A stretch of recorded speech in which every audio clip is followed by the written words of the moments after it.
మీరు అప్పటి నుంచి ఇప్పుడు దాకా చక్కటి డైట్ మెయింటైన్ చేస్తున్నట్టున్నారు. అలాగే అంబాజీపేట మ్యారేజ్ బ్యాండ్ చూశాను. మీ క్యారెక్టరైజేషన్ రాసిన డైరెక్టర్కి అండ్ చక్కగా ఆ పాత్రలో ఇన్వాల్వ్ అయ్యి చేసిన మీకు బిగ్ కంగ్రాచులేషన్స్. అండ్ ఆ పాత్ర చాలా మందికి యునానిమస్గా నచ్చింది తెలుసా. ఎక్స్పెక్ట్ చేయలేదు, అంతా చూసేసరికి నాకు టీయర్స్ వచ్చేసిన నేను ప్రీమియర్స్ నైట్ ఆ రోజు. సుహాస్ మూవీ కాదు పద్మ మూవీ అని మీమ్స్ పెట్టారు. అంటే ఆ కైండ్ ఆఫ్ స్ట్రాంగ్ క్యారెక్టర్స్ రాలేదు సుహాస్ డెడికేషన్కి. ఆయన ఈ సినిమా కోసం 3 సార్లు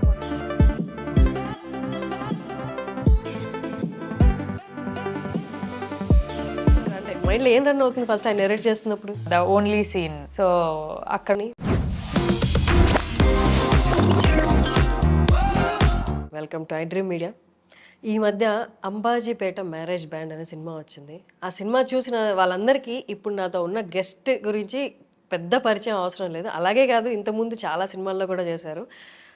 ఒకటి చెప్పాలి బిఫోర్ ఇంట్రడ్యూసింగ్ అవర్ గెస్ట్, చక్కటి నటన కనపరిచే ఫిమేల్ యాక్టర్స్లో తిను ఒకరు. మనకి అంబాజీపేట మ్యారేజ్ బ్యాండ్ తన నటనకి ఒక మంచి ఛాన్స్ అని కూడా చెప్పొచ్చు. Saranya is with us. నమస్తే. నమస్తే. హలో, బాగున్నారా? బాగున్నారు, మీరు ఎలా ఉన్నారు? బాగున్నా. మనం ఆఫ్టర్ శశి దగ్గర ఒక 3-4 years అయిపోయింది. అవును, 3-4 years మళ్ళీ ఇప్పుడే కలుస్తాను. శరణ్య, అంటే ఇంట్రడక్షన్లోకి ఇంటర్వ్యూలోకి వెళ్ళే ముందు ఒకటి అడగాలి. మీరు అప్పటి నుంచి ఇప్పుడు దాకా చక్కటి డైట్ మెయింటైన్ చేస్తున్నట్టున్నారు. అలాగే బట్ అది డిఫికల్ట్ కదా? లేదు, తింటా నేను. బట్ తగ్గినట్టు కూడా ఉన్నారు శశికి ఇప్పుడు కంపేర్ చేస్తాను. ఏంటి మీ డైట్ సీక్రెట్? ఇంటర్మిటెంట్.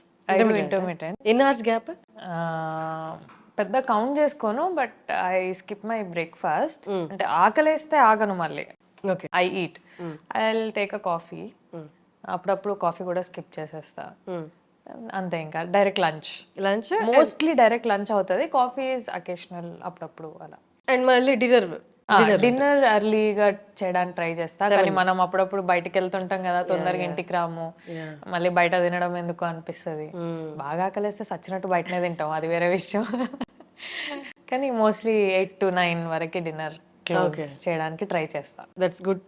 యాక్చువల్లీ మనకున్న అంటే ఇప్పుడు యాక్టివ్ లైఫ్ తీసుకుంటే 6 to 6 అనేది యాక్చువల్ స్కెడ్యూల్. బట్ అది ఎప్పుడు దాంట్లోనే జరుగుతుందా అనేది అవ్వదు.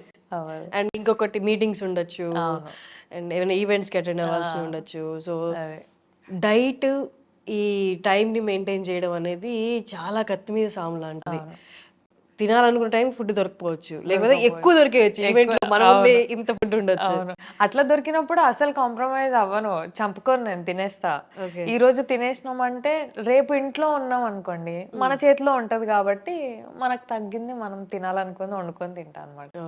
అట్లా మరీ 6 to 7 డిన్నర్ క్లోజ్ అంటారు, కానీ నేను పడుకునే 11 o'clock వరకు నాకు మళ్ళీ ఆకలేస్తుంది కదా, అది వర్కౌట్ చేయలేము. సో 8 or 9 అట్లా మధ్యలో. That's nice. And Ambajipeta marriage band చూశాను. మీ క్యారెక్టరైజేషన్ రాసిన డైరెక్టర్కి అండ్ చక్కగా ఆ పాత్రలో ఇన్వాల్వ్ అయ్యి చేసిన మీకు బిగ్ కంగ్రాచులేషన్స్. అండ్ ఆ పాత్ర చాలా మందికి యునానిమస్గా నచ్చింది తెలుసా. కొన్ని పాత్రలు ఒకళ్ళు ఇద్దరు అంతా అలా అంటారు కానీ, బట్ ఈ పాత్ర గురించి ఎక్కడ ఎలాంటి ఇది అది అని మాట రాలేదు. చాలా చక్కగా చేసింది అమ్మాయి అని చెప్పారు. బట్ ఒక యాక్టర్కి ఎలాంటి యునానిమస్గా రావడం అనేది ఖచ్చితంగా కంట్లో నీళ్ళు తెప్పించే విషయం అనే చెప్పాలి. నిజంగా అసలు ఆ రోజు ప్రీమియర్స్ జరిగినప్పుడు కూడా, అంటే డైరెక్టర్ పద్మ ఇలా ఉండాలి అని చెప్పారు. అది యాజ్ అన్ ఆర్టిస్ట్ 100% ఇవ్వాలనే ట్రై చేస్తాం. ఆర్టిస్ట్గా డైరెక్టర్ని సాటిస్ఫై చేయాలి, ఆయన అనుకున్న క్యారెక్టర్కి మనం న్యాయం చేయాలి అని అనుకుంటాం. సో నన్ను నేను కంప్లీట్గా పెట్టినా అందులో. కానీ అంత రెస్పాన్స్ వస్తుంది, ఆడియన్స్ అంతగా తీసుకుంటారు. ఫిదాలో రేణుకాని ఎలా తీసుకున్నారో ఇక్కడ పద్మని కూడా అలాగే తీసుకుంటారు అని ఎక్స్పెక్ట్ చేయలేదు. అంతా చూసేసరికి నాకు టీయర్స్ వచ్చేసిన నేను ప్రీమియర్స్ నైట్ ఆ రోజు. అవును, హ్యాపీ. డైరెక్టర్ కూడా హ్యాపీ, అంతే. ఇంకా నో వర్డ్స్. ఆయన డైరెక్టర్ మీకు చెప్పారు కదా ఫస్ట్ చెప్తున్నప్పుడు, నిన్న కూడా ఒక మీమ్ చూసాను యాక్చువల్లీ. ఏంటంటే ఇది సుహాస్ మూవీ కాదు, పద్మ మూవీ అని మీమ్స్ పెట్టారు. అంటే ఆ కైండ్ ఆఫ్ స్ట్రాంగ్ క్యారెక్టర్స్ రాలేదు ఈ మధ్య కాలంలో. కానీ ఇది యాక్చువల్గా అయితే పద్మ మళ్ళీ అదే లైన్. పద్మ మొదలు పెట్టింది, పద్మ లేనప్పుడు మళ్ళీ క్యారీ ఆన్ చేశాడు. అదే లైన్ యాక్చువల్గా డైరెక్టర్ గారు చెప్పింది అయితే. ఇది not only Padma's but also Malli's. Padma రివెంజే కదా, మళ్ళీ ఫుల్ఫిల్ చేయకపోతే అది స్టార్ట్ చేసి కూడా పాయింట్ ఉండదు. So that's what happened. కానీ అందరికీ పద్మ బలంగా నచ్చేసింది. అట్ ద సేమ్ టైం ఆయన డెడికేషన్కి అసలు మొక్కాలి, సుహాస్ డెడికేషన్కి. ఆయన ఈ సినిమా కోసం 3 సార్లు గుండు చేసుకొని 2-3 ప్రాజెక్టులు హోల్డ్లో పెట్టడం అనేది మామూలు విషయం కాదు. యాజ్ అ హీరో ఇప్పుడు ఆల్రెడీ ఆయన రన్నింగ్ లో ఉన్నారు, ఆయనకు సినిమాలు కూడా వెనకాల ఉన్నాయి, not only Ambajipeta. But still మళ్ళీ క్యారెక్టర్ కి ఆయన ఎంత డెడికేటెడ్ గా వర్క్ చేసిండ్రు అనేది ఇక మాకే తెలుసు. ఎట్లా నిజంగా గుండు కొట్టుకోవడం, 2 సార్లు 3 సార్లు గుండు కొట్టుకోవడం అది జరిగింది. అది కానీ సుహాస్ మంచి యాక్టర్, నో డౌట్, అందరూ ఒప్పుకున్నది. సుహాస్ సినిమాలో ఉన్నారు అంటే చాలా మందికి ఒకటి ఏంటి అంటే మిగతా క్యారెక్టర్స్ అంత హైలైట్ అవ్వేమో, అంత సుహాస్ తినేస్తాడేమో సినిమా మొత్తం అన్నట్టు ఉంటుంది. బట్ సుహాస్ తో క్యారెక్టర్తో పాటు ఈక్వల్గా ఇంకొంచెం ఎక్కువనే చెప్పాలి. మేబీ జనాలు ఆ kind of female, strong female characters expect చేస్తున్నారు, ఎవరు రాయక వన్స్ పద్మ కనిపించినప్పుడు ఇంకా అందరూ ఓన్ చేసేసుకున్నారు. డైరెక్టర్ ఇంకా అలా 2 ట్విన్స్ కదా, ఆబ్వియస్ గా మళ్ళీ and Padma both are twins. So ఇద్దరిని ఈక్వల్ గా హ్యాండిల్ చేయాలి అని ఈక్వల్ గా రాసుకున్నారు. అంటే ఈమె ఆత్మాభిమానం, ఈమె ఏంటి అనేది ఎలా అయితే బ్యాలెన్స్ చేశారో, ఈమె ఎంత ఇష్టం అనేది మళ్ళీని కూడా అంతే ఈక్వల్ గా, అక్క అంటే మళ్ళీకి ఎంత ఇష్టం అనేది కూడా ఈక్వల్ గా రాసుకున్నారు ఆయన. అంటే 2 క్యారెక్టర్స్ ని బ్యాలెన్స్డ్ గా క్యారీ చేయడం అనేది కూడా ఆయన స్క్రీన్ ప్లే, ఆయన రైటింగ్ అది నిజంగా. కానీ ఫస్ట్ మీకు నెరేట్ చేసినప్పుడు మీకు అది తెలుసు కదా, అంటే ఇది వదులుకోలేని ఆపర్చునిటీ అనేది ఒకటి, ఇంకొకటి మీ దాకా వచ్చిందని ఆనందం. వాట్ వాజ్ యువర్, అంటే మైండ్ లో ఏం రన్ అవుతుంది ఫస్ట్ ఆయన నెరేట్ చేస్తున్నప్పుడు?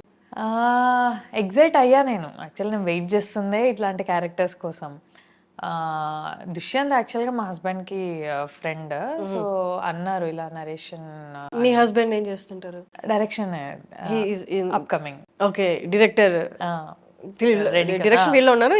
Is upcoming director. He worked for sky lab and 2-3 films. అక్కడ చీఫ్ అసోసియేట్ గా చేశారు ఆయన. సో ఇప్పుడు own story will come out. Time taking కదా అది. సో అది ఆయనకి ఫ్రెండ్. సో ఇట్లా నరేషన్ ఇవ్వాలనుకుంటున్నాను శరణ్య గారికి అని అంటే వెళ్ళాము అలా ఆఫీస్కి దుష్యంత్ని కలవడానికి. ఆబ్వియస్గా ఇద్దరమే వింటాం నరేషన్స్, నేను మా హస్బెండ్ ఇద్దరమే ఫైనల్ చేసుకుంటాం. సో ఆయనకి ఆల్రెడీ ముందే తెలుసు అనుకుంటా, లైన్ ముందే చెప్పినట్టున్నారు దుష్యంత్, పద వెళ్దామని నన్ను తీసుకొని వెళ్ళారు. విన్న తర్వాత I was happy. A artist అయినా హ్యాపీ ఉంటుంది, ఇట్లాంటి క్యారెక్టర్ వస్తుంది మనకి మన కోసం అన్నప్పుడు. నేను హ్యాపీ ఉండే, బట్ ఒక చిన్న భయం ఉండే నాకు, ద ఓన్లీ సీన్. సో అక్కడ కొంచెం ఆలోచించాను, బట్ మాకు చెప్పింది దానికి న్యాయం చేశారు డైరెక్టర్ అంతే. అవును, ద ఓన్లీ సీన్ మనం ఒక్కసారి మాట్లాడుకుందాం దాని గురించి. చెప్పినప్పుడు ఎలా ఉన్నా ఒక అమ్మాయికి ఎలా తీస్తారో అన్న భయం అయితే ఖచ్చితంగా ఉంటుంది. నాకు అదే భయం ఉండే. బట్ ఓన్లీ సీన్ అంటే అందులో ఒక సీన్ ఉంటుంది అనమాట మూవీలో, విలన్ వచ్చి తనని వివస్త్రం చేస్తాడనమాట. అది చాలా చక్కగా చూపించారు. ఎక్కడ మనకి ఎలాంటి అంటే చూడడానికి ఇబ్బందికరంగా ఎక్కడా అనిపించదు, చాలా చక్కగా చూపించారు. మూవీ చూసిన వాళ్ళకి తెలిసి ఉంటుంది, మూవీ చూడబోయే వాళ్ళకి కూడా చెప్తున్నాను, ప్లీజ్ క్యారీ ఆన్. సో అది విన్నప్పుడు నేను డైరెక్టర్ని దుష్యంత్ని ఒకటే అడిగాను, ఎలా తీయాలనుకుంటున్నారు ఇది అని. సో ఆయన థాట్ ప్రాసెస్ ఆయన చెప్పారు. చెప్పడం వరకు ఓకే, తీసిన తర్వాత మనం చూసినట్టే ఆడియన్స్ కూడా చూడాలి అని లేదు. నాకు ఆ భయం ఉండిందనమాట, ఎలా ప్రొజెక్ట్ అవుతుందో అని. మనం చాలా చూస్తున్నాం కదా, ఇక్కడ మనకి మాట్లాడుకుంటుంది ఒకలాగా ఉంటుంది, అది తీసి జనాలకి పోర్ట్రే అవ్వడం ఇంకోలాగా పోర్ట్రే అవుతుంది. సో అట్లా అవుతుందేమో అని భయపడ్డా. అండ్ మా హస్బెండ్కి కూడా అడిగాను, నేను ఓకే అంటున్నావు, ఓకేనా ఇది నిజంగానే అది అని. ఓకే, దుష్యంత్ దాన్ని అలా ఎలా తీయాలి అనే క్లారిటీ దుష్యంత్కు ఉన్నప్పుడు నువ్వెందుకు భయపడుతున్నావు అని he supported me in this.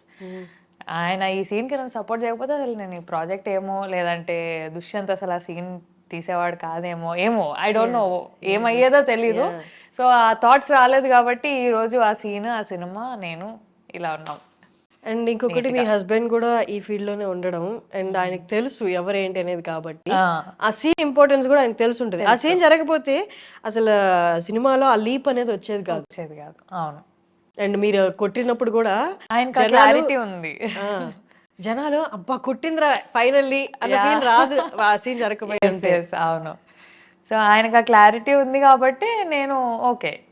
నాకు ఎండ్ ఆఫ్ ద డే నాకు మా హస్బెండ్ వర్డ్ ఇంపార్టెంట్.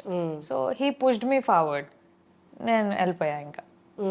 అలా అయిపోయింది మొత్తం. ఇంకా దుష్యంత్ని నమ్ముకొని దుష్యంత్ మీద పెట్టేసి okay what ever you say I will do it. అది నీట్గా వస్తుంది లేదు అనేది అది ఇంకా నీ బాధ్యత, నీట్గా రావాలి. రిలీజ్ అయ్యే వరకు I haven't watched whole film.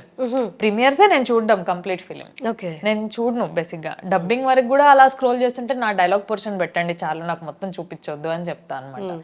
So అప్పుడే చూడడము, కేమ్ అవుట్ వెల్. ఎవ్వరు కూడా దాన్ని వేరే రకంగా నెగటివ్గా వల్గర్గా చూడడం జరగలేదు. I was happy. I thanked him a lot, దుష్యంత్కి. సాటిస్ఫై అయిపోయాను నేను. అంతే. అండ్ అది ఎక్కడ డిస్కషన్స్ లో కూడా లేదు. మనం ఇప్పుడు ఏదో ఇంటర్వ్యూలో మాట్లాడాలి కాబట్టి మాట్లాడుతున్నాం, కానీ బయట ఎవరికి డిస్కషన్ లేదు. ఇంకా డిస్కషన్ అంటే ఏముందంటే మీరు కొట్టడం, పోలీస్ స్టేషన్ లో కొట్టడం, ఎగ్జాక్ట్లీ. అవును. మిమ్మల్ని చంపేసే సీను, ఇవి డిస్కషన్ లో వచ్చాయి. బట్ వాట్ హ్యాపెండ్ ఈజ్ కొన్ని ఉన్నాయి channels like thumbnails and all, అవి కొంచెం నేను నగ్నంగా చేయడానికి కారణం ఇది అని ఇలా కొంచెం పోర్ట్రే చేసి రాస్తున్నారు. ఇన్ఫాక్ట్ వీడియో ఓపెన్ చేస్తే అందులో ఏం ఉండదు, కానీ ఆ థంబ్నెయిల్ ఏమవుతుందంటే చూసే ఆడియన్స్ కి వ్యూ మారిపోతుంది. అదే సంథింగ్ ఏదో ఉందిరా ఇంట్లో మసాలా అనే ఫీలింగ్ తీసుకొస్తుంది. సో అది కొంచెం బాధేసింది. సినిమాలో అలా చేసిన దానికి కూడా నెవర్ ఫెల్ట్ బ్యాడ్. అక్కడ ఏం లేదు, అరే నీట్ గా ఉందిరా అది. నాకే సెకండ్ థాట్ అనేది రాలేదు. మీరు మనుషులకి ఇన్ఫినిటీ థాట్స్ క్రియేట్ చేసి రాస్తున్నారు అక్కడ థంబ్నెయిల్స్ లో. అది కొంచెం బాధేసింది. కానీ ఈ డిస్కషన్ కూడా వచ్చింది నాకు మా హస్బెండ్ మాత్రం, లైట్ తీసుకో, ఇలాంటివి చాలా ఉంటాయి, వదిలేసేయు అన్నారు. ఎన్నని రిపోర్ట్ కొడతాం అలాంటివి, ఒకటి రెండు ఓపెన్ చేస్తే చాలా అనవసరంగా ఓపెన్ చేసిన అన్న ఫీలింగ్ వచ్చింది నాకు. అది ఓపెన్ చేసేంత వరకు బాగానే ఉన్నది, ఎందుకు ఓపెన్ చేసినారా గూగుల్ అనిపించింది నాకు. కాదు, మీ హస్బెండ్ ఎంత సపోర్ట్ ఇస్తున్నారంటే ఎక్కడ దొరుకుతారు అసలు ఇలాంటి హస్బెండ్ అసలు చెప్పండి. ఐ డోంట్ నో, దొరికిపోయాడు నాకు అలాగా. ఎక్కడ మీది ప్రాపర్ ఎక్కడ? నాది నిజామాబాద్, అయింది హైదరాబాద్. నేటివ్ వచ్చి ఇబ్రహీంపట్నం దగ్గర విలేజ్ ఆరుట్లా అని మా అత్తగారిది. మాది ఇంకా టోటల్ నిజామాబాద్. నా బాన్ బాటప్ ఎడ్యుకేషన్ అంతా నిజామాబాద్. ఓకే. ఎట్లా అరేంజ్డ్ మ్యారేజా లవ్ మ్యారేజా? Love marriage. అంటే అటు ఇటు ఉన్నారు కదా. నేను V6 వచ్చాను, ఆయన V6 లో వర్క్ చేస్తున్నారు. దెన్ మ్యారేజ్ అయింది. టీ న్యూస్ లో ఒక 6.5 years వర్క్ చేశాను. అలా సెటిల్ అయిపోయింది అంతే ఇంకా. బట్ ఆయనకి క్లియర్గా క్లారిటీ ఉంది అసలు ఇక్కడ ఏంటి, మనం ఇక్కడ ఉన్నా మనకి మనం ఏంటో తెలుసు, మన లిమిట్స్ తెలుసు కాబట్టి హీస్ వెరీ అంటే కరెక్ట్ థింక్ చేస్తున్నారు. నేను ఆలోచిస్తాను ఒక అమ్మాయిగా, మ్యారీడ్ ఉమెన్గా అలా చేయడానికి నేను ఆలోచిస్తా. అది వద్దు అన్నా సరే నా బ్రెయిన్లో ఒక థాట్ ఉంటుంది.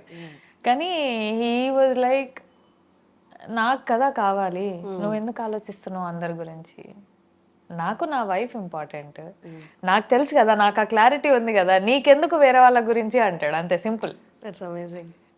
బట్ ఫస్ట్ యాక్టింగ్లోకి అంటే ఈ హోస్టింగ్ ఛానల్లో హోస్టింగ్ దగ్గర నుండి సినిమా యాక్టింగ్ వైపు అంటే అది అన్ఎక్స్పెక్టెడ్గా జరిగిపోయిందా, బట్ ఇంటెన్షనల్గా అండ్ మీ వారి సపోర్ట్తో జరిగిందా? ఆయన సపోర్టే ఆబ్వియస్గా. నేను మూవీస్లోకి వచ్చానంటేనే ఆయన సపోర్ట్. అది మ్యారేజ్ అవ్వకపోయినంటే మేబీ మూవీస్లోకి వచ్చేదాన్ని కాదేమో, మీడియాలో కంటిన్యూ అయ్యేదాన్నేమో. మీడియాలో అదే న్యూస్లో చేస్తున్నాం అప్పటికి. ఇట్లా ఆపర్చునిటీ ఉంది, ఆడిషన్స్ అవుతున్నాయంట శేఖర్ కమలా సార్ది, వెళ్దాము అని ఆయనే తీసుకెళ్లారు. ఓకే. సో అప్పటికే ప్రేమం చూసేసి ఉన్నాం మేము. ఐ లవ్ సాయి పల్లవి అప్పటికే. సో నా థాట్ ఎలా ఉందంటే ఇది రావాలి అనేది కాదు, నాకు చిన్నప్పటి నుంచి ఉంది మూవీస్ చేయాలి, యాక్టింగ్ అంటే ఇష్టం. ఎలా ఉండదంటే ఒక సినిమా చూసి ఎమోషనల్ సీన్స్ అవి ఇవి బాత్రూమ్ లో వెళ్ళి యాక్షన్ చేసుకునేదాన్ని అన్నమాట, ఊరికే సరదాగా. బాత్రూమ్ సింగర్స్ లాగా బాత్రూమ్ ఆర్టిస్ట్ అన్నమాట నేను. సో అలా ఉండేది, కానీ మనకి ఎవరు లేరు కదా ఇండస్ట్రీలో, త్రూ రావడానికి ఎవరు లేరు, చేస్తే డైరెక్ట్ చేయాలి అంత ధైర్యం లేదు, ఏమవుతుందో తెలీదు. సో కొన్ని ఉంటాయి కదా ఇంప్రెషన్స్ పేరెంట్స్ కి కూడా, ఇండస్ట్రీ అలా ఇలా ఇలా ఇలా అని. సో నేను ఐ నెవర్ ట్రైడ్ డైరెక్ట్లీ. మీడియాలో ఉన్నాను, ఓకే సంపాదించుకుంటున్నాం చేసుకుంటున్నాం, ఓకే ఈ ప్రొఫెషన్ కూడా నాకు ఇష్టమే, చేసుకుంటున్నా హ్యాపీ. ఇలా వచ్చింది వెళ్దాము అని అంటే I just only said one word, okay నాన్న. ఐ కాల్ హిమ్ నాన్న, మై హస్బెండ్. సో ఓకే నాన్న వెళ్దాము, చేద్దాము, వస్తే వచ్చింది లేకపోతే లేదు, కానీ ట్రై చేస్తా, ఓకే మిస్ చేయొద్దు సాయి పల్లవితో కదా, ఒక్క ఆడిషన్ అయితే ఇద్దాము, వస్తే వచ్చింది లేకపోతే లేదు అనుకొని వెళ్ళా అనమాట. సో వచ్చినా హ్యాపీయే, రాకపోయినా హ్యాపీయే, ఆడిషన్ ఇచ్చాను వచ్చాను అంతే, ఇంకా చాలు. సో అలా ఉండే, అలా వచ్చింది ఫిదా. ఓకే. ఫస్ట్ మీడియాలోకి అంటే ఏంటి, మీరు కోర్స్ మాస్ కమ్యూనికేషన్ అలా చేసి మీడియాలోకి, లేకపోతే ఇలాగా? ర్యాండమ్ గా వచ్చా నేను. నాది బిఎస్సి ఎలక్ట్రానిక్స్. సో అక్కడ లోకల్ ఛానల్లో వేకెన్సీ ఉంది, ఇలా హైర్ చేసుకుంటున్నారు అని మా క్లాస్ టీచర్ చెప్పారనమాట, అనిత జ్యోతి టీచర్ అని. టీచర్ నోస్ ఎవ్రీథింగ్, మా ఫ్యామిలీ, మా ఫినాన్షియల్ స్టేటస్, నేనేంటి, నేను ఎలా అనేది అన్నీ తెలుసు అనమాట ఆవిడకి. సో ఇలా వెళ్ళు, ఉంది ఓపెనింగ్ ఉంది, పాకెట్ మనీ కన్నా వస్తాయే, వెళ్ళు అని పంపించారు. సో అలా వెళ్తే మీడియాలో వచ్చింది, లోకల్ ఛానల్ మీడియాలో న్యూస్ రీడర్గా వచ్చింది. అది అయిపోయింది. నా గ్రాడ్యుయేషన్ ఫైనల్ ఇయర్ ఎగ్జామ్స్ అవుతున్నప్పుడు ఆ ఛానల్ ఎండి గారు ఉండి, ఇట్లా V6లో వేకెన్సీ ఉందంట, ట్రై చెయ్యు అన్నారు. ఆయనే చెప్పారా? ఆయనే చెప్పారు. Oh that's nice. నాకు ఉండే V6లో తీన్మార్ ప్రోగ్రామ్ అంటే నాకు చాలా ఇష్టం ఉండేది, ట్రై చేయాలి అని ఉండే, but not immediate after graduation. నాకు ఎంఎస్సీ ఎలక్ట్రానిక్స్ చేయాలని ఉండే. Okay okay. అంటే పర్స్యూ అవ్వాలని లేదు, దాని తర్వాత ఫర్దర్కి వెళ్ళాలని లేదు, I just want that MSc electronics అనేది కావాలి నాకు అని. కానీ ఇమ్మీడియట్ గా బిఎస్సి తర్వాతే వచ్చేసింది జాబ్. అలా నేను V6లోకి ఎంటర్ అయ్యా అంతే. నాకు మాస్ కమ్యూనికేషన్స్ ఇవేం చేయలే నేను. ఓకే. ర్యాండమ్ గా పాకెట్ మనీ కోసం జాయిన్ అయ్యి కంప్లీట్ ప్రొఫెషన్ అది అయిపోయింది. That's nice. But me family గురించి చెప్పండి. అంటే మీరు అన్నారు పాకెట్ మనీ కోసమే జాయిన్ అయ్యాను అని, ఒక్కసారి మీ ఫ్యామిలీ బ్యాక్గ్రౌండ్ గురించి ఒక్కసారి. నాన్న ప్రైవేట్ ఎంప్లాయీ, అమ్మ ఇంట్లోనే హౌస్ వైఫ్, చిన్నగా టైలరింగ్ అది చేసేదన్నమాట, నార్మల్ బ్లౌజెస్, ఫాల్స్ ఇవి కుట్టేది. నాకు చెల్లె, నేను ట్యూషన్స్ చెప్పేదాన్ని. చెల్లె స్కూలింగ్ ఆ ఏజ్లో, నేను ట్యూషన్స్ చెప్పేటప్పటికి తన స్కూలింగ్. అంతే, ఇంకా మినిమం ఉండేది ఇంట్లో, ఎక్కువ ఉండేది కాదు ఏమి. వచ్చినవి కూరగాయలకి, దానికి దీనికి. మా అమ్మే అప్పుడు ఇప్పుడు బట్టలు కొని మా పప్పకి తెలియకుండా దాచిపెట్టేది ఉన్న వాటిలో. ఎందుకు ఖర్చు అనే డిస్కషన్ రావద్దు ఇంట్లో, వీళ్ళకి అవసరం వస్తుంది అన్నట్టు కొనిపెట్టేది. మా పప్ప మళ్ళీ నడవండి బట్టలకి వెళ్దామని ఉన్నప్పుడు, మా పప్ప దగ్గర ఉన్నప్పుడు మళ్ళీ మమ్మల్ని బట్టలకి తీసుకెళ్ళడము, మా బ్యాగ్స్కు అలా. మాకు సిస్టర్స్ ఉన్నారు, సో బట్టలు కానీ బ్యాగ్స్ కానీ కొన్ని తెలుసు కదా, కజిన్స్ దగ్గర నుంచి మన వరకు వస్తా ఉంటాయి, అలా వచ్చేవి. మాకు ఇంకా మా అమ్మ నాన్న, నేను పెద్ద అమ్మాయిని కాబట్టి ఇంట్లో మనకు కొంచెం చెల్లెకి సాక్రిఫైస్ చేయడము, ఇయ్యడము, దాన్ని చూసుకోవడము, అడ్జస్ట్ అవ్వడము, ఉన్న దాంట్లో అడ్జస్ట్ అవ్వడం అనేది నేర్పించారు అంతే.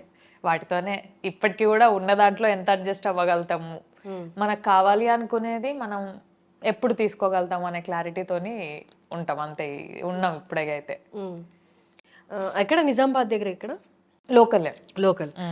అండ్ నేను 10th లో ఉన్నప్పుడు ఇంకా హైయర్ స్టడీస్ పెరుగుతున్నాయి కదా అని మా నాన్న ఊరు వెళ్ళిపోయారు వ్యవసాయం కోసం. అక్కడ కొన్ని 2-3 years వ్యవసాయం చేసి మళ్ళీ రిటర్న్ వచ్చి అలా నడుస్తుంది ఇప్పుడైతే ఆల్ గుడ్. కానీ అక్కడి నుంచి రావడం అనేది, నాది కూడా ప్రాపర్ నెల్లూరు, అంటే నన్ను బేస్ చేసుకుని అడుగుతున్నా. అంటే అక్కడ వేరు, టౌన్లు వేరు, సిటీలు వేరు. టౌన్లో ఉన్నప్పుడు ఇంత అవగాహన లేకపోయినా కొన్ని కోరికలు అయితే ఉంటాయి, కొంతవరకు ఇది కావాలి, అది కావాలి, ఒక పొజిషన్లో ఉండాలి అని. నిజామాబాద్ నుంచి వచ్చేటప్పుడు ఏ కోరికలతో వచ్చారు? పెద్దగా ఏం అనుకోలేదు. V6లో చేయాలి అనేదే ఉండే.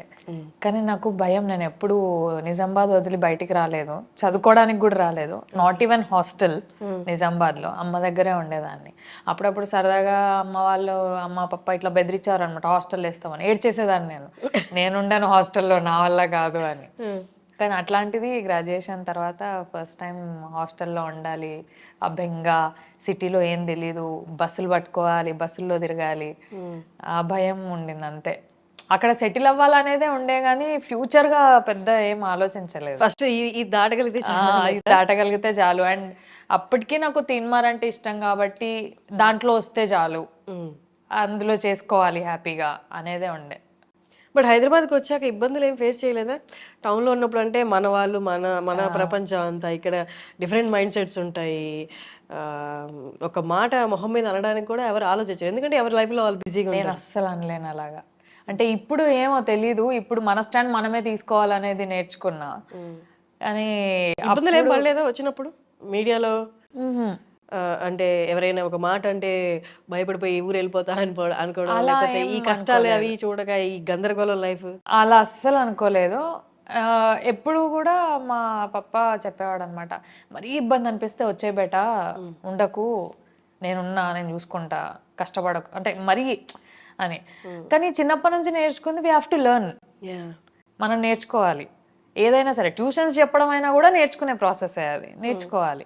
సో అలాగే ఉండే నాకు కూడా, నేర్చుకోవాలి, బస్సెస్ పట్టుకోవాలి. పప్ప ఒకటే చెప్పేవాళ్ళు అనమాట, మనకు తెలియదు అంటే అడగాలి, అడగడంలో తప్పులేదు. తెలీదు, అడిగి తెలుసుకోవాలి అంతే. సో ఇప్పటికీ ఏదన్నా తెలియకపోతే ఇప్పుడు గూగుల్ వచ్చింది, అప్పుడు అంత అవగాహన లేదు కదా. సామ్సంగ్ జావా ఫోన్లు, ఇంటర్నెట్, ఈ సింబల్ ఇంటర్నెట్లు, ఇవే కదా. సో నేర్చుకోవాలి అనే ప్రాసెస్లోనే ఉండే. కానీ ఆఫీస్లో భయం వేసేది. ఎవరు ఏ డెసిగ్నేషనో తెలీదు, మనం కొత్త. వీళ్ళ దగ్గర పోయి ఫలానా అని అడిగితే నన్ను అడుగుతుందా అని ఫీల్ అవుతారేమో అన్న భయం, నన్నే అడుగుతుందా అనే భయం. ఎవరిని ఏం అడగాలో తెలియదు, ఎవరిని ఏం మాట్లాడియాలో తెలియదు. అలా కూర్చొని మూలకు కూర్చొని పేపర్ చదువు అని అంటే పేపర్ చదువుకునేదాన్ని, వాయిస్ ఓవర్స్ చేసేదాన్ని. ఆ ప్రాసెస్లో కొంచెం హ్యాపీగా, కంఫర్టబుల్గా మా ఆయన పరిచయం అయ్యారు అనమాట. సో తర్వాత తీన్మార్ వచ్చినప్పుడు భయం లేదా? మీ ఆయన వచ్చి మాట్లాడినప్పుడు అసలే సిటీ, ఎవరో ఏంటో తెలియదు, ఈయన వచ్చి మాట్లాడుతున్నారు అని ఫస్ట్ భయం ఏం వేయలేదా? లేదు. ఓకే. అంటే ఆయన ఫన్నీ, జోవియల్గా ఉండేవాళ్ళు. నేను మాట్లాడేది ప్రోగ్రామ్కి సంబంధించిన 2-3తోని ఎక్కువ మాట్లాడేదాన్ని. మిగిలిన వాళ్ళతో నార్మల్గా, వాళ్ళు పని ఇస్తే పని, పేపర్ వాయిస్ ఓవర్ పేపర్ ఇస్తే వాయిస్ ఓవర్ వరకే మాట్లాడేదాన్ని. అంతకుమించి మాట్లాడాలంటే భయం. కోయడ్ కాదు మనది. నేను 6th వరకే కోయడ్, తర్వాత గర్ల్స్, ఇంటర్మీడియట్ గర్ల్స్, డిగ్రీ మళ్ళీ కోయడే, కానీ బాయ్స్తో ఎక్కువ మాట్లాడేదాన్ని కాదు. భయం ఏమో తెలీదు. మన ఒకటి పెంచుతారు కదా, అబ్బాయిలు ఎక్కువ మాట్లాడొద్దు, వాళ్ళు అలా అంటారు ఇలా అంటారు అని. సో ఆ బౌండరీస్ లోనే పెరిగా నేను కూడా. సో ఎక్కువ మాట్లాడేదాన్ని కాదు. సో మాట్లాడించినప్పుడు కొంచెం కంఫర్టబుల్ జోన్ ఇచ్చారు ఆయన మాట్లాడినప్పుడు. సో అలా కంఫర్ట్ ఉండే అక్కడే. కానీ యాక్టింగ్ విషయానికి వస్తే, యాక్టింగ్ ఫస్ట్ ఫిదా చేసినప్పటికి మీకు ఏ కైండ్ ఆఫ్ ఎక్స్పీరియన్స్ అయితే లేదు, ఫిదా చేస్తున్నప్పుడు కానీ తర్వాత కానీ ఎక్కడైనా యాక్టింగ్ ఆన్ ద స్పాట్ ఇబ్బంది పడి ఎవరు అంటే జస్ట్ టేక్స్ 2 takes 3 takes తీసుకునే ఆ నర్వస్నెస్, ఆ భయం అలా ఏదో ఎప్పుడైనా కలిగిందా? ఫిదాలో కలిగింది. ఆ సీన్ ఉంటది కదా, మనమే ఎందుకు వెళ్ళాలి, ఉండిపోవచ్చు కదా ఇక్కడే అని, బెడ్ మీద కూర్చొని పెట్ట సదురుకుంటుంటే ఏడుస్తుంది చూడండి. ఆ సీన్కి అప్పటి వరకు నాకు భయం వేయలేదు. ఆ సీన్కి ఆవిడ నిజంగా ఏడుస్తున్నారు. నాకు తెలిసి she imagined her sister going away after marriage. అదే సీన్ కదా, తనకి ఓ చెల్లుంది. సో ఆ ఇమాజిన్ చేసుకొని ఆమె నిజంగా ఏడ్చేస్తుంటే ఆమె యాక్టింగ్ చూసి నాకు రావట్లేదు ఇంకా. నేను I think I took 11 or 12 takes. అప్పుడు నర్వస్నెస్ వచ్చేస్తుంది కదా, సెట్లో అందరూ మనల్ని చూస్తున్నారు. నాకు భయం వచ్చేస్తుంది, నేను చేయలేకపోతున్నా. శేఖర్ సార్ ఏమో నువ్వు ఆడిషన్లోనే ఈ సీన్ బాగా చేసావు, ఇప్పుడు రావట్లేదు అని అంటారు. నాకు ఇంకా భయం వచ్చేస్తుంది. ఇక దాన్ని హీ టుక్, ఇంకా లాస్ట్లో ఎక్కడి వరకు వస్తే అక్కడి వరకు తీసుకున్నట్టున్నారు. కానీ ఆ ఒక్క సీన్కి భయపడ్డా, తర్వాత కామన్ అయిపోయింది. అది ఫస్ట్ కదా నాకు, అన్ని టేక్స్ తీసుకుంటే ఏమంటారో ఏమనుకుంటారో అన్న భయం ఉండింది. తర్వాత అలవాటు అయిపోయింది. తర్వాత నాకు తెలిసి అన్ని టేక్స్ ఎప్పుడు తీసుకోలేదేమో. బట్ మీడియా జర్నీ ఎలా ఉంది, మూవీస్ ఎలా ఉంది? Both are different. మనకి V6 లో నేను చేసింది తక్కువే. T news after marriage T news join అయ్యా, 6.5 years చేసా అక్కడ. అంటే టీ న్యూస్ ఎలా ఉంటే సెకండ్ హోమ్ లాగానే ఉంటుంది. అంటే అన్ని ఇయర్స్ వర్క్ చేసేసరికి మనకు హోమ్ కంఫర్టబిలిటీ వస్తుంది కదా, ఆ ఫీలింగ్ ఉంటుంది. మూవీ వచ్చి మల్టిపుల్ పీపుల్, ఒక్కొక్కరు ఒక్కొక్క వర్క్లో ఉంటారు. ప్రతి సినిమాకి అందరు కొత్త. అందరు కొత్తే. ఎవరైనా పాత సినిమా వాళ్ళు కనిపిస్తే అదొక మంచి ఫీలింగ్ అనిపిస్తుంది. ఆఫీస్ లో ఏంటి, రోజు చూసే మొహాలే, వీళ్ళు ఎలాంటి వాళ్ళు తెలిసిందే. మనం ఎలా ఉంటాం, వాళ్ళు ఎలా రిసీవ్ చేసుకుంటారో కూడా తెలిసిందే. మూవీ అలా కాదు. మళ్ళీ ఇక్కడ సేమ్ ఇందాక చెప్పా కదా, ఎవరు ఏ డెసిగ్నేషనో తెలియదు. పోయి మీరు ఏం చేస్తారా అని అడగలేము, తెలుసుకోవాలి. వాళ్ళకు ఒకవేళ వెళ్ళి నాకు కొంచెం వాటర్ కావాలి అని అడిగితే వాళ్ళు ఫీల్ అవుతారేమో అన్న భయం నాకు అది చాలా ఉండేది. అట్లా కొంచెం ఫియర్స్ ఉండే. కానీ T news office is office, అది చాలా కంఫర్టబుల్. అక్కడ చాలా ఎంకరేజ్మెంట్ కూడా ఉండింది. యాక్చువల్గా టీ న్యూస్ లో చేసినప్పుడే ఫిదా వచ్చింది. వాళ్ళ ఎంకరేజ్మెంట్ వల్లే నేను మూవీస్ అండ్ ఆఫీస్ రెండు కంటిన్యూ చేయగలిగా, వాళ్ళ కోఆపరేషన్ వల్లే. లేకపోతే ఛానల్స్ లో అంత ఆపర్చునిటీ ఉండదు. ఎల్లమ్మా చేసుకో, ఎక్స్పోజర్ పెంచుకో, చెయ్యు, లీవ్స్ కావాలా తీసుకో. మూవీస్ కి నాకు చాలా కంఫర్టబుల్గా ఇచ్చారు అసలు. మన CEO కానీ, మన సురేష్ సార్ కానీ, ఇంకా సంతోష్ సార్ కానీ చాలా కంఫర్టబుల్ ఉండే. ఈవెన్ ఫిదా తర్వాత సంతోష్ సార్ పిలిచి, బాగుందమ్మా మూవీ చూసాము, చెయ్యు ఇలాగే కంటిన్యూ చెయ్యు, మంచి మంచి మూవీస్ చెయ్యు అని చెప్పి అప్రిషియేట్ చేసి పంపించారు ఆ మూమెంట్ లో. కానీ ఇప్పుడు క్విట్ చేసేసారు, మీడియా క్విట్ చేసి ఓన్లీ ఇంటూ మూవీస్ కదా. క్విట్ చేసిన వెంటనే మూవీస్ అంతా అంత ఫ్రీక్వెంట్ గా వచ్చిండు కదా, బట్ మీకు ఫ్రీక్వెంట్ గా వచ్చాయా? లేదు. అప్పుడు డౌట్ రాలేదా, మేబీ నేను క్విట్ చేయకుండా? I took the risk. ఇంకా అంటే అది తెలుసు, ఆ రిస్క్ తెలుసు. ఇద్దరం సేమ్ ఇండస్ట్రీ కదా, నేను మా హస్బెండ్. రిస్క్ తీసుకున్నాను, ఇంకా తప్పలేదు. ఆయన అన్నారు డెఫినెట్గా కంటిన్యూ షూట్స్ ఉండవు, షూట్స్ లేనప్పుడు నువ్వు ఇంట్లోనే ఉండాలి అంటే ఓకే, ఉన్న దాంట్లో ఎంత ఉంటే అంత అడ్జస్ట్ అయిపోతా. కానీ రెండు ఈక్వల్గా మళ్ళీ 1 month 2 months లీవ్స్ అంటే కూడా ఇస్తున్నారు కదా అని మనం తీసుకోలేము కదా, వాళ్ళకి ఇబ్బందే. ఎందుకులే ఇంకా మానేస్తా, కంటిన్యూ అవుతా ఇందులోనే అని చెప్పా. దాని తర్వాతే ఖుషి, అంబాజీపేట ఇవి స్టార్ట్ అయ్యాయి. సో ఐ థాట్ దీనికి నేను లిటరల్గా 1 month 2 months 3 months కూడా షూటింగ్స్ చేయడం అయ్యింది. సో ఓకే, ఖుషి అంతా బయట కదా, బయట 1 month కాశ్మీర్ అయ్యింది, మిగిలిన 1 month on and of Hyderabad అయ్యింది. ఓకే. ఎలా ఉంది సమంతతో యాక్టింగ్? కూల్, ఆవిడ ఫ్రెండ్లీ. నేను ఎవరిని ఎక్కువ మాట్లాడిను, నాతో నాలాగా మాట్లాడే వాళ్ళతో బడబడ మాట్లాడుకుంటాం కానీ, అంటే ఎవ్రీ ఆర్టిస్ట్కి ఒక జోన్ ఉంటుంది. ఈవెన్ నాకు ఓ జోన్ ఉంటుంది. ఎవరైనా వచ్చి మాట్లాడితే నేను ఎలా ఫీల్ అవుతానో, నేను వెళ్ళి మాట్లాడినప్పుడు వాళ్ళు అలా ఫీల్ అవుతారేమో, వాళ్ళకి ఆ కంఫర్ట్ జోన్ అనేది లేకపోతే వాళ్ళు అలాగే ఫీల్ అవుతారేమో అన్న దాంట్లోనే ఉంటా నేను. సో నేను ఎక్కువ డిస్టర్బ్ చేయను.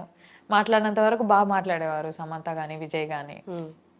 కూల్, రాగానే గుడ్ మార్నింగ్, హాయ్ బాయ్, ఆడవారికి బాగానే ఉండేది.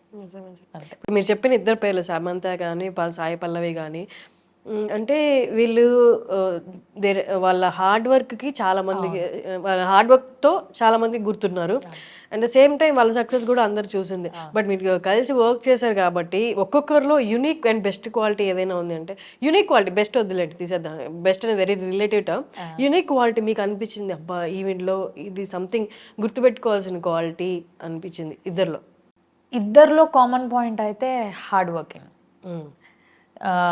ఇప్పుడు తమిళియన్ అయ్యండి సాయి పల్లవి గారు, తెలుగు నేర్చుకోవడం ఒక ఎత్తు, తెలంగాణ నేర్చుకొని ఓన్ డబ్బింగ్ చెప్పుకోవడం ఒక ఎత్తు. ఇప్పటికిప్పుడు మనం వెళ్ళి మలయాళం డబ్బింగ్ చెప్పాలన్నా కూడా అది రాదు, చాలా టైం పడుతుంది. తను కష్టపడి నేర్చుకొని ఫస్ట్ ఫిలింకే సెల్ఫ్ తెలంగాణ డబ్బింగ్ చెప్పుకున్నారు ఆవిడ. Hard working. సమంత గారిది హార్డ్ వర్కింగ్ అంటే షీ బిల్ట్ హర్ ఎంపైర్. అసలు 14 years ఆఫ్ సెలబ్రేషన్ అయింది మొన్నే. అంటే 14 years ఆవిడ అంత కష్టపడి స్క్రాచ్ నుంచి వచ్చి ఒక ఎంపైర్ బిల్డ్ చేసుకొని now all over the world everyone knows Samantha. అవును. అది చాలా హార్డ్ వర్కింగ్. యా. సో ఇద్దరిలో కామన్ పాయింట్ అయితే అదే హార్డ్ వర్కింగ్. యునీక్ అంటే ఎవరితో ఎక్కువ క్లోజ్గా మూవ్ అవ్వలేదు కదా. సాయి పల్లవి గారితో కూడా క్లోజ్గా మూవ్ అవ్వలేదు. సో కాంబినేషన్ సీన్స్ వరకు లేదా షార్ట్ గ్యాప్లో 1-2 మాట్లాడడమే. ఎక్కువ జర్నీ చేస్తేనే will get to know what is the unique point in them అనేది. సో వీళ్ళ నుంచి నేర్చుకోవాలి ఏమైనా అంటే హార్డ్ వర్కింగ్ అండ్ పల్లవి గారి దగ్గర నుంచి స్టోరీ పికింగ్ అది నేర్చుకోవాలి. ఆమె చాలా ఎప్పుడో ఒకటి వచ్చినా కూడా ఆమె రోల్స్ పిక్ చేసుకోవడం అనేది యూనిక్ ఉంటుంది. అవును. రిలేటెడ్ గా లేకుండా అలా. అంబాజీపేట చూసిన వాళ్ళు సినిమా ఇండస్ట్రీ నుండి మీకు కాల్ చేసి చాలా చక్కగా చేసావు, మీరు ఎక్స్పెక్ట్ చేయని కాల్ చేసి మీ యాక్టింగ్ గురించి కాంప్లిమెంట్ ఇచ్చిన వాళ్ళు ఎవరిదైనా కాల్ ఉందా? ఎక్స్పెక్ట్ చేయని కాల్ కాదు, కాల్ రాలేదు, మెసేజ్ అయితే వచ్చాయి. లైక్ రాజా ఫిదాలో హస్బెండ్గా చేశారు కదా రాజా అప్రిషియేట్ చేశారు. మన హసిద్ గోలీ డైరెక్టర్ గారు అప్రిషియేట్ చేశారు, కంగ్రాచులేట్ చేశారు. మొన్న భామకలాపం 2 ప్రీమియర్స్ రోజు హను సార్ని కలిసా, Hanu Raghav. He congratulated me, appreciated me. ఒక బిగ్ పర్సనాలిటీ కదా, ఆయన దగ్గర నుంచి రావడం అనేది గుడ్ థింగ్. హ్యాపీ ఉండే ఆ రోజు. ఆయన ఆ రోజు పిలిచి బాగా చేసావమ్మా, బాగుంది cinema, it's your time now అన్నారు. థ్యాంక్ యూ సో మచ్ అనుకున్నా. ఇప్పుడు నేను యాక్చువల్లీ ప్రతి యాక్టర్ని ఈ క్వశ్చన్ అడుగుదాం అనుకున్నాను, అలాగే మిమ్మల్ని కూడా అడుగుతున్నాను. ప్రతి ఒక్కరికి ఒక అప్రోచ్ ఉంటుంది టువర్డ్స్ యాక్టింగ్. మీ అప్రోచ్ ఏంటి టువర్డ్స్ యాక్టింగ్? వాళ్ళు నెరేట్ చేసినప్పుడు డైరెక్టర్ ఏం చెప్తారో అదే జస్ట్ ఇంకా అదే ఏం చెప్తే అదే మైండ్లో పెట్టుకోవడమా, లేకపోతే సెట్లోకి వెళ్ళి మీ క్యారెక్టర్తో పాటు మీరు ఉంటూనే అదర్ క్యారెక్టర్ వైబ్రేషన్స్ కూడా తీసుకొని సో దట్ అందరిలోకి ఇమిడిపోయేలా మీ మైండ్లో ఒక క్యారెక్టర్ బిల్డ్ చేసుకోవడం? So which is your approach? అసలు మీ అప్రోచ్ ఏంటి towards acting? First let's talk about Ambajipeta. Padma character ఉంది. పద్మ ఇలా ఉంటుంది, అమ్మ వాళ్ళతో ఇలా ఉంటుంది. తను టీచరు. ఆ టీచర్, ఒక టీచర్గా, ఒక చదువుకున్న అమ్మాయిగా ఆమె బాడీ లాంగ్వేజ్ ఏంటి అనేది ఒకటి ఉంటుంది కదా. సో ఆయన నరేట్ చేసినప్పుడు ఓకే దిస్ ఈస్ పద్మ అని ఒక ఫిగర్ వచ్చేస్తుంది. And at the same time మీరు అన్నట్టు సరౌండింగ్ ఆర్టిస్ట్ల వైబ్రేషన్ కూడా ఈక్వల్గా ఉంటేనే ఫ్రీక్వెన్సీ పద్మ కూడా అంత ఈక్వల్గా వర్క్ చేయగలుగుతుంది, అంత వర్కౌట్ అవుతుంది. సో నేను అది చూసుకుంటా. పక్కన వాళ్ళ ఫ్రీక్వెన్సీ ఎలా ఉంది, నేను వాళ్ళకి నా పద్మాన్ని నేను హైలైట్ చేయాలి అంటే వాళ్ళ ఫ్రీక్వెన్సీ నేను ఎంత తీసుకోవాలి, వాళ్ళు ఎంతవరకు ఇస్తున్నారు, అది నేను బ్యాలెన్స్ చేసుకుంటా. లేదు అక్కడ ఏమైనా ఇంప్లిమెంటేషన్స్ చేయాలి అని అంటే నాకు ఏదైనా ఆలోచన వస్తే డైరెక్టర్గా అడుగుతా, పద్మ ఇలా చేయొచ్చా, ఇలా ఉండొచ్చు, ఆ లిబర్టీ ఉంది అనుకుంటే వెళ్ళిపోదాం. లేదు పద్మ ఇంతలోనే ఉండాలి, ఇంతలోనే ఉంటాం. లైక్ శేఖర్ సార్కి అవి ఉంటాయి. రేణుక ఇంతే నవ్వాలి, ఇలా నవ్వొద్దు. ఓకే, రేణుక ఏడిస్తే ఇంతే ఏడవాలి, ఇలా ఏడవద్దు. అలా కొన్ని ఉంటాయి అన్నమాట క్యారెక్టర్స్ కి. సో అవి పర్టికులర్గా డైరెక్టర్ని అడుగుతా నేను. ఎందుకంటే ఇంతే నవ్వే దగ్గర ఇంత నవ్వుతే క్యారెక్టర్ది లెంత్ పెరిగిపోతుంది. ఇంకా ఆ రేణుక వెరీ రీజనబుల్ అనే దగ్గర నుంచి Renuka is Shilpa from Bhamakalapam అయిపోతుంది.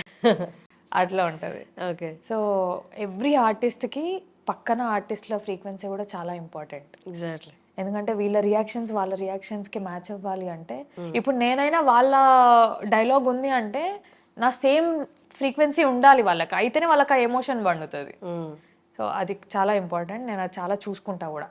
ఒకవేళ అవతల వాళ్ళ నుంచి అది రావట్లేదు అంటే నా రేంజ్ నేను మెయింటైన్ చేసుకుంటా. ఇంకా అది పెరగకుండా తగ్గకుండా డిస్టర్బ్ అవ్వకుండా అలా మెయింటైన్ చేస్తా. That's amazing. చాలా చక్కటి గ్రాఫ్. అందరూ, నేను తన ఇంటర్వ్యూ కూడా చేశాను, మీకు పేరుగా చేసిన జగదీష్ సంజీవి వస్తుంది నాకు. తనది యాక్చువల్లీ అందరూ జెలస్గా ఫీల్ అయ్యే యాక్టింగ్ కెరియర్. బట్ ఎందుకైంది ఏమైందో మనకు తెలియదు ఎగ్జాక్ట్ రీజన్స్. బట్ జస్ట్ మన జర్నీ గురించే మాట్లాడతాము.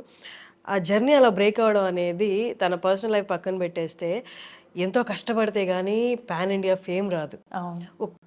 అల్లు అర్జున్ లాంటి గారి సినిమాని మొత్తం తనే వాయిస్ ఓవర్ ఇవ్వడం అంటే అవును.